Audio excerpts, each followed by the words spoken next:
ഹരികൃഷ്ണൻ എന്ന് പറയുന്ന ഈ പയ്യൻ, അതായത് വെറും 18 വയസ്സ് മാത്രം പ്രായമുള്ളൂ ഇവനിന്ന് ജീവനോടെ ഇല്ല. ഇവനെ കൊന്നു. ഒരു കൂട്ടം കുറെ തെരുവ് നായ്ക്കൾ, അങ്ങനെ അവന്മാരെയൊക്കെ പറയാൻ പറ്റില്ല, അതുപോലത്തെ അവന്മാർ ഇവനെ കൊന്നു കളഞ്ഞു. തല്ലിക്കൊന്നു. എന്തൊരു മനുഷ്യന്മാരാന്ന് ഞാൻ വിചാരിക്കണം. കാരണം വെച്ച് കഴിഞ്ഞാൽ തല്ലിക്കൊന്ന ആ മറ്റവന്മാരുണ്ടല്ലോ, അവന്മാരെന്ന് പറയണത് ഈ കൊച്ചിൻ്റെ അച്ഛനാവാൻ പ്രായമുള്ള ആൾക്കാരൊക്കെയാണ്. 50 വയസ്സൊക്കെയുള്ള ആൾക്കാരൊക്കെയാണ് ആ കുഞ്ഞിനെ കൊന്നത്. അതും ഭയങ്കര ക്രൂരമായിട്ട്. ഇത് നടന്ന് വേറെ എവിടെയല്ല, നമ്മുടെ സ്വന്തം കേരളത്തിലാന്ന് നമ്മളൊന്ന് ആലോചിക്കണം. അതായത് നമ്മുടെ ഈ അടുത്ത കാലത്ത് ഏറ്റവും ഭയങ്കരമായിട്ട് നടന്നൊരു കൊലപാതകം തന്നെയാണ് നമുക്കിതിനെ പറയാം. കാരണം എന്താണെന്ന് വെച്ച് കഴിഞ്ഞാൽ, അതായത് ഈ മഹാവ്യക്തികളുണ്ടല്ലോ, ഇവന്മാർ ഒരു ഉത്സവത്തിന് വന്നേക്കണം, അതായത് ഒരു ക്ഷേത്രോത്സവത്തിന് വേണ്ടി വന്നേക്കണേ. ആ ഉത്സവത്തിന് വന്ന സമയത്ത് ഇവന്മാർക്ക് ഘോഷയാത്ര മര്യാദക്ക് കാണാൻ പറ്റിയില്ല. അതിൻ്റെ എന്താ പറയുക, അതിൻ്റെ പ്രതികാരം തീർക്കുക. അതായത് ഈ പയ്യന്മാർ വന്ന്, ഈ കൊച്ചു വന്നെന്തോ മറഞ്ഞു നിന്നോ അങ്ങനെ എന്തോ സംതിങ് വന്നിട്ടൊരു പ്രശ്നമായിട്ട് വന്നിട്ടാണ് ഇവന്മാർ ഈ കുഞ്ഞിനെ പലക വെച്ചിട്ട് അടിച്ചടിച്ച് തലക്കടിച്ച് കൊന്നു കളഞ്ഞത്. നമുക്ക് പറയാൻ പറ്റത്തില്ല. കാരണം വെച്ചാൽ നമ്മുടെ വാക്കുകൾ വഴുതിപ്പോവും. അതുപോലത്തെ നമ്മുടെ മനുഷ്യൻ്റെ മനസ്സാക്ഷിക്ക് പോലും അംഗീകരിക്കാൻ പറ്റത്തില്ല ഇതുപോലെയുള്ള മരണങ്ങളൊന്നും. ഈ കുഞ്ഞിൻ്റെ അവസ്ഥ നമ്മളൊന്ന് അറിഞ്ഞിരിക്കണം. എന്ന് വെച്ചാൽ ആ കൊച്ച് പോളിടെക്നിക്കിന് പഠിക്കുന്ന ഒരു വിദ്യാർത്ഥിനിയാണ്. ആ കുട്ടിയുടെ അച്ഛനും അമ്മയ്ക്കും പാടില്ലാത്ത ആൾക്കാരാണ്. എന്ന് വെച്ചാൽ അച്ഛന് പാർക്കിൻസൺസ് ഡിസീസ് എന്നുള്ള രോഗമുണ്ട്, പിന്നെ അമ്മയ്ക്കാണെങ്കിൽ കൈക്ക് വയ്യ. 2 ആൺമക്കളാണ് ഉള്ളത്. ഈ 2 ആൺമക്കളിൽ 2 പേരും പണിക്ക് പോയിക്കൊണ്ട് പഠിക്കുന്ന പിള്ളേരാണ്. അതിലത്തെ രണ്ടാമത്തെ, അതായത് ഇളയ മകനായിരുന്നു ഈ മരിച്ചുപോയ ഈ കുഞ്ഞ് പഠിക്കുന്നതിനോടൊപ്പം തന്നെ പാർട്ട് ടൈം ആയിട്ട് പണിക്കും പോകും. എന്നിട്ടാണ് ആ വീട്ടിലോട്ടുള്ള അമ്മയ്ക്കും അച്ഛനൊക്കെയുള്ള മരുന്നുകളും മറ്റും വാങ്ങിക്കുന്നത്. ഒന്ന് ആലോചിച്ച് നോക്കിക്കേ. അതുപോലത്തെ ഒരു പാവം പിടിച്ച കുഞ്ഞിനാണ് ഞാൻ ഇവന്മാരെ വേറെ എന്തെങ്കിലുമൊക്കെ പറഞ്ഞു, എനിക്ക് അതുപോലെ നമ്മുടെ ഹൃദയത്തിൽ ടച്ച് ചെയ്ത് പോയിട്ടൊരു ഇതൊന്നും പറയത്തില്ല, അതാണ് ഈ സംഭവം എന്നൊക്കെ പറയണത്. ഇനി ആ ദിവസം എന്താണ് നടന്നത് എന്നതിനെ കുറിച്ച് നമുക്കൊന്ന് കേട്ടു നോക്കാം ഡീറ്റെയിൽ ആയിട്ട്. കൊല്ലത്ത് മരത്തടി അമ്പലത്തിൽ ഉത്സവത്തിന് പോയതായിരുന്നു. പോകുന്ന സമയത്ത് ഇങ്ങനെ ഇളയവൻ കുറച്ച് മുന്നേ നടന്നു പോവായിരുന്നു. അപ്പോൾ മൂത്തവൻ പുറകെ വരുമായിരുന്നു. അപ്പോൾ അതിൻ്റെ ഇടയ്ക്ക് ക്ഷേത്ര കമ്മിറ്റിക്കാർ അവിടെ നിൽപ്പുണ്ടായിരുന്നു. അപ്പോൾ ഓൾറെഡി അവിടെ എന്തോ ചെറിയ പിള്ളേരെന്തോ അലമ്പുണ്ടാക്കിയിട്ട് അവർ ഓടിച്ചു വിട്ടുകയാണ്. അപ്പം ഇവന്മാർ ആ കൂട്ടത്തിലുള്ളതാണെന്ന് പറഞ്ഞിട്ട് ഈ ഇളയവനെ അമ്മയ്ക്കെന്തോ ചീത്ത വിളിച്ച്. അപ്പൊ ഇവൻ തിരിഞ്ഞു നോക്കിയപ്പോഴത്തേക്കും ഇവരെല്ലാം ക്ഷേത്ര കമ്മിറ്റിക്കാരെല്ലാം വെള്ളം അടിച്ച് മദ്യവെച്ച് നിൽക്കുന്നുണ്ട്. എന്താണ് തിരിഞ്ഞു നോക്കുന്നതെന്ന് പറഞ്ഞിട്ട് ആ ചെക്കൻ്റെ അടുത്ത് ചോദിച്ചു. അപ്പൊ അവൻ ഇങ്ങനെ പറഞ്ഞു, ചേട്ടാ അമ്മയ്ക്ക് തെറി വിളിച്ചുകൊണ്ടാണ് ഞാൻ തിരിഞ്ഞു നോക്കിയെന്ന് പറഞ്ഞു. നീ എവിടെ ഉള്ളയാണ് അങ്ങനെയൊക്കെ ചോദിച്ചപ്പോ അവൻ പറഞ്ഞു പുത്തൂരുള്ളയാണെന്നാ പറഞ്ഞു. വരുത്തന്മാർക്ക് എന്താണ് ഇവിടെ കാര്യം, നീ എന്തിനാണ് ഇവിടെ വന്നത് അങ്ങനെ. അപ്പൊ അവൻ പറഞ്ഞു എന്റെ അമ്മയുടെ വീട് ഇവിടെയാണ്, അതുകൊണ്ടാണ് ഇവിടെ വന്നതെന്ന് പറഞ്ഞു. അപ്പോഴത്തേക്കും നീ അടിക്കാൻ തുടങ്ങിയപ്പോഴത്തേക്കും മൂത്ത ചേട്ടൻ പുറകെ ഉണ്ടായിരുന്നു. അവൻ വന്നിട്ട് പിടിച്ചു മാറ്റി, ചേട്ടാ അടിക്കരുത്, അവൻ ഒരു തെറ്റും ചെയ്തിട്ടില്ല എന്നൊക്കെ പറഞ്ഞ് സോൾവ് ആക്കി. അപ്പൊ ഇവരുടനെ പറഞ്ഞ് ശരി സദ്യാലയത്തിന് അങ്ങോട്ട് പോവാം, അവിടെ സദ്യ ഉണ്ട്, സദ്യ വാങ്ങിത്തരാന്ന് പറഞ്ഞു. അപ്പൊ ഇവന്മാര് പോയില്ല, കാരണം ഇവന്മാർക്ക് ഓൾറെഡി പേടിയായി. അപ്പൊ ഇവര് രണ്ടുപേരെ വെച്ചിട്ട് രണ്ടുപേരെ കയ്യിൽ പിടിച്ചിട്ട് പോരെ ഇങ്ങനെ കെട്ടിവെച്ചിട്ട് നടക്ക് ഞങ്ങൾ മേടിച്ചു തരാം എന്ന് പറഞ്ഞിട്ട് അവന്മാരെ നിർബന്ധിച്ച് ഫോഴ്സ് ചെയ്ത് സദ്യാലയത്തിന്റെ പുറയിലോട്ട് കൊണ്ടുപോയി. അപ്പൊ മൂത്തവനെ സദ്യാലയത്തിന്റെ ഉള്ളിലേക്കും കൊണ്ടുപോയി, ഇളയവനെ പുറയിലോട്ടും കൊണ്ടുപോയി. അപ്പൊ മൂത്തവൻ തിരിഞ്ഞു നോക്കാൻ നേരം ആളവിടെ ഇല്ല, മീൻസ് ഇളയവൻ ഇല്ല. അവനെ പുറയിലോട്ട് കൊണ്ടുപോയിട്ട് അടിക്കുന്നു. ഇങ്ങനെ ബെൽറ്റിന് കുത്തിപ്പിടിച്ച് പൊക്കി 2-3 അവന്മാര് ചേർന്നിട്ട് അടിക്കുന്നു ഇളയവനെ. അപ്പൊ ഇവനെ ഓടിച്ചെന്നിട്ട് തട്ടി മാറ്റി ചേട്ടാ അടിക്കല്ലേ എന്നൊക്കെ പറഞ്ഞിട്ട് അവന്മാര് 2 പേരെ എടുത്തിട്ട് അടിച്ച് അവസാനം അത് സോൾവ് ആക്കിയിട്ട് ഇവരെ അളിയനുണ്ട്. അപ്പൊ അളിയന്റെ അടുത്ത് പോയി കാര്യം പറഞ്ഞു. അപ്പൊ അളിയൻ അങ്ങനെ ചോദിക്കാൻ ചെന്നു, എന്തിനാണ് പയ്യന്മാരെ അടിച്ചെന്ന് ചോദിക്കാൻ വേണ്ടിട്ട് ചെന്നപ്പോ ഇവരെ 3 പേരെയും കൂടി എടുത്തിട്ട് അടിക്കുന്നതാണ് ആ വീഡിയോയിൽ ശരിക്കും പറഞ്ഞാൽ കാണുന്നത്. ആ സമയത്താണ് ഈ തടിയെടുത്ത് തലക്കടിച്ചത്. ആശുമക്കള് പറയണത് ഇവന്മാര് മദ്യലഹരിയിലാണെന്ന് പറയണത്. ഏത് മദ്യലഹരിയിലാണെങ്കിലും ഈ ഒരു മദ്യലഹരിയിൽ നിന്നോണ്ട് അങ്ങനെ ഒരാൾക്ക് ഇത്രയും ബോധം ഇല്ലാതാവണത്, ഒരു കുഞ്ഞിനെ ഇത്രയും ഉപദ്രവിക്കാനുള്ളത് അവന്മാർക്കൊന്നും ആലോചിക്കാന്നില്ല. അവന്റെ കുഞ്ഞിന്റെ പ്രായമുള്ള കൊച്ചായത്. ആ കുടുംബത്തിന്റെ കരച്ചിലാണെന്ന് നമുക്ക് സഹിക്കാൻ പറ്റത്തില്ല സത്യം പറഞ്ഞു കഴിഞ്ഞാൽ. പിന്നെ നമ്മുടെ സർക്കാർ ഇപ്പം നമ്മുടെ കേരളത്തിന് ഏറ്റവും നല്ലൊരു നേട്ടമല്ല കൊടുത്തുകൊണ്ടിരിക്കുന്നത്. അതായത് മദ്യത്തിന്റെ ഷോപ്പുകൾ ഇങ്ങനെ വർദ്ധിച്ചുകൊണ്ട് വന്നുകൊണ്ടിരിക്കണല്ലേ. അതായത് ഇപ്പം ബാറിന്റെ സമയം കൂട്ടുന്നു, അങ്ങനെ എല്ലായിടത്തും അത് എവിടെയൊക്കെ ബാറ് കൊണ്ട് വെക്കാൻ പറ്റുന്നു അവിടെ എല്ലാം കൊണ്ട് വെക്കും. അത്രയും നല്ല ഉപകാരങ്ങളാണ് നമ്മുടെ സർക്കാർ ചെയ്തുകൊണ്ടിരിക്കുന്നത് അല്ലേ. ഇതും കൂടാതെ ഇപ്പം ഇനി എന്തെങ്കിലും ഒരു കേസിൽ പ്രതിയായിട്ട് ജയിലിൽ പോയി കഴിഞ്ഞാൽ അവിടെ ചെന്നാലും പൈസ ഉണ്ടാക്കാൻ പറ്റും അല്ലേ. ഇപ്പം സത്യം പറഞ്ഞാൽ പ്രവാസികൾ ആവേണ്ട ആവശ്യമൊന്നുമില്ല.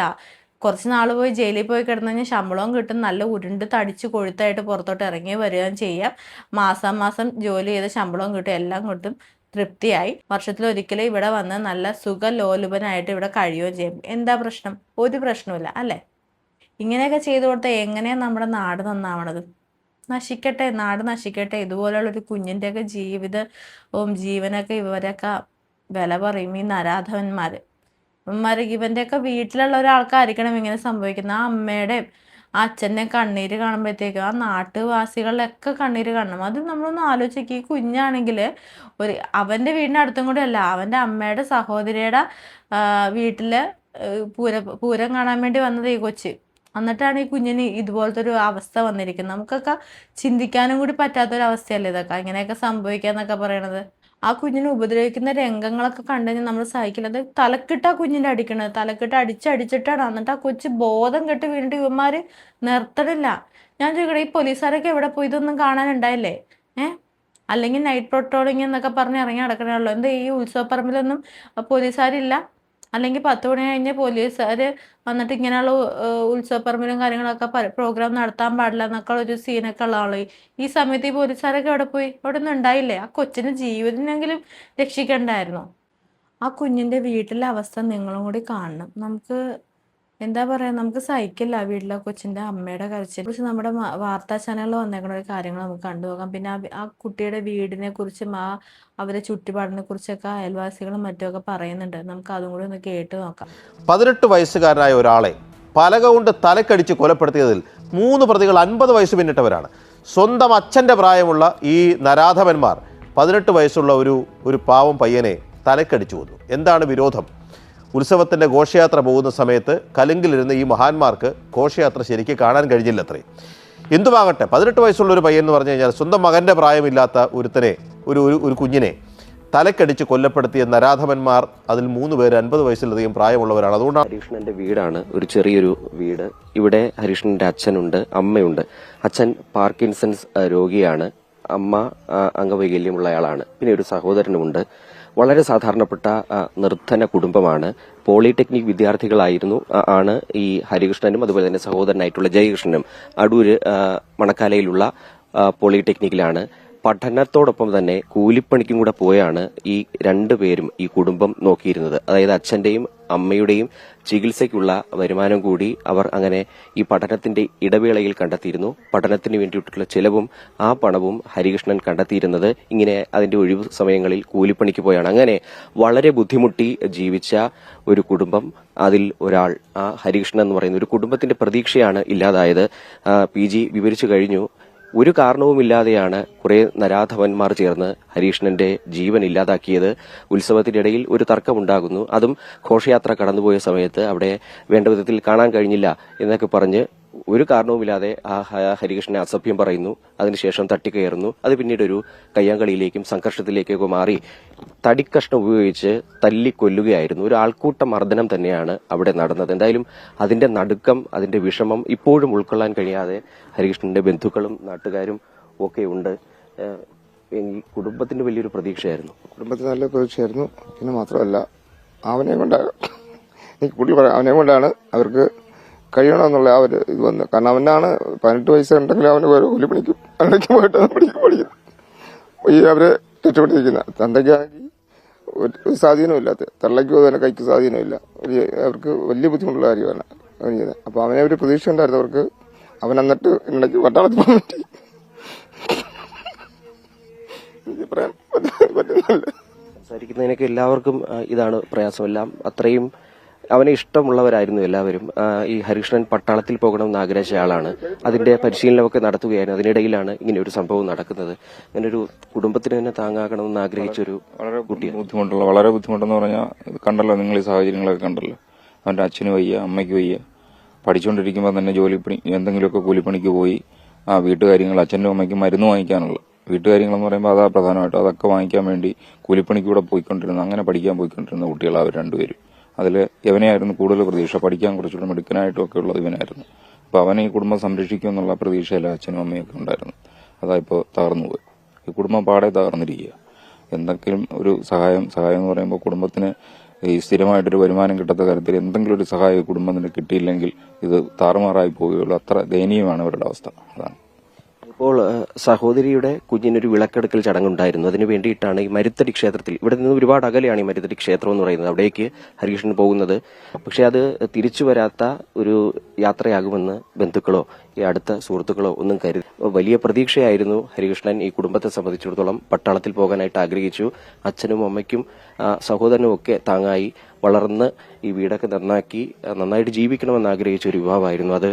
പക്ഷെ അത് ആ സ്വപ്നങ്ങളെല്ലാം പൊലിഞ്ഞു. പി ജി 18 വയസ്സുള്ള ഒരു കുടുംബത്തിൻ്റെ പ്രതീക്ഷയായിരുന്നു. ഒരു നിരപരാധിയായ ഒരു 18-കാരനെ ഞാനത് യുവാവെന്ന് വിളിക്കേണ്ട കാര്യമില്ല.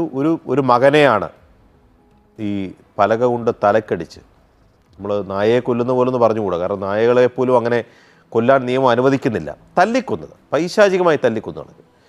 അതിൽ 3 പേര് ഞാൻ നേരത്തെ പറഞ്ഞ പോലെ 50 വയസ്സിനധികം പ്രായമുള്ളവരാണ്. എന്ന് പറഞ്ഞാൽ സ്വന്തം മകൻ്റെ പ്രായമില്ലാത്ത ഒരാളെയാണ് നിസ്സാര കാരണത്തിന് പ്രകോപനം ഉണ്ടാക്കി തല്ലിക്കൊന്നത്. ഇന്ന് കളയാമെന്ന് ആലോചിക്കുകയാണ്.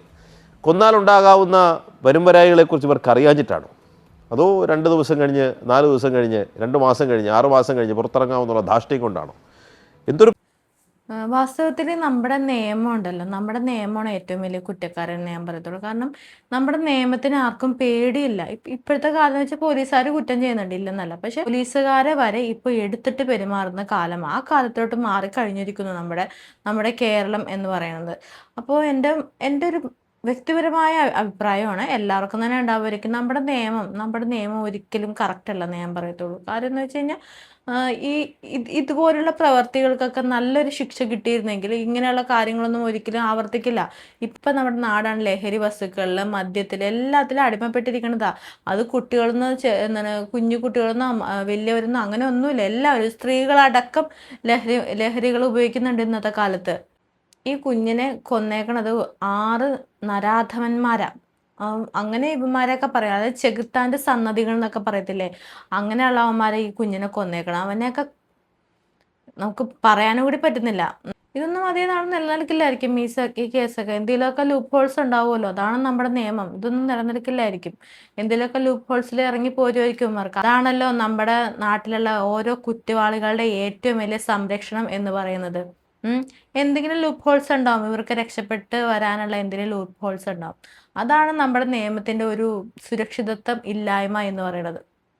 എന്നെ സംബന്ധിച്ച് നമ്മുടെ നിയമം ഉണ്ടല്ലോ, അത് ശരിക്കും മാറണം. നമ്മുടെ നിയമം ഇങ്ങനെ ആയതുകൊണ്ട് മാത്രമാണ് നമ്മുടെ നാട്ടിൽ ഇത്രയും ക്രൂരതകളും അക്രമങ്ങളും എല്ലാം നടക്കുന്നതിന്റെ മെയിൻ കാരണം. നമ്മുടെ നിയമം മാറിയേ പറ്റുള്ളൂ. പക്ഷെ ആരെക്കൊണ്ട് സാധിക്കും?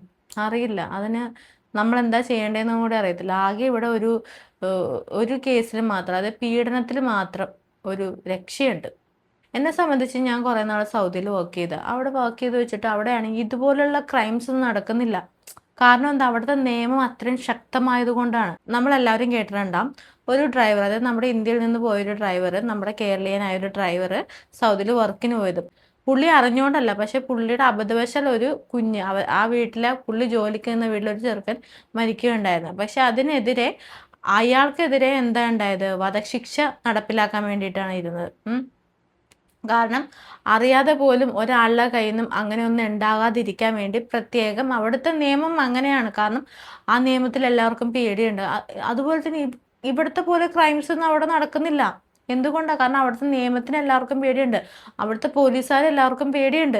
നമ്മുടെ നാട്ടിലെ പോലെ തന്നെ അല്ലേ, ഈ നമ്മുടെ നാട്ടിലുള്ള പോലെ മുക്കിന് പോലീസ് സ്റ്റേഷനും കാര്യങ്ങളൊന്നും അവിടെ ഇല്ല. പക്ഷേ എല്ലാ പോലീസ് സ്റ്റേഷനിലും അതേപോലെയുള്ള നീക്കങ്ങളും സജ്ജീകരണങ്ങളും ഉണ്ട്. കാരണം അവിടെയുള്ള ആൾക്കാർക്കൊക്കെ അവിടുത്തെ പോലീസുകാരെയൊക്കെ ഒരു ബഹുമാനവും പേടിയും എല്ലാം ഉണ്ട്. പക്ഷെ നമ്മുടെ നാട്ടിൽ അങ്ങനെയാണോ നടക്കുന്നത്?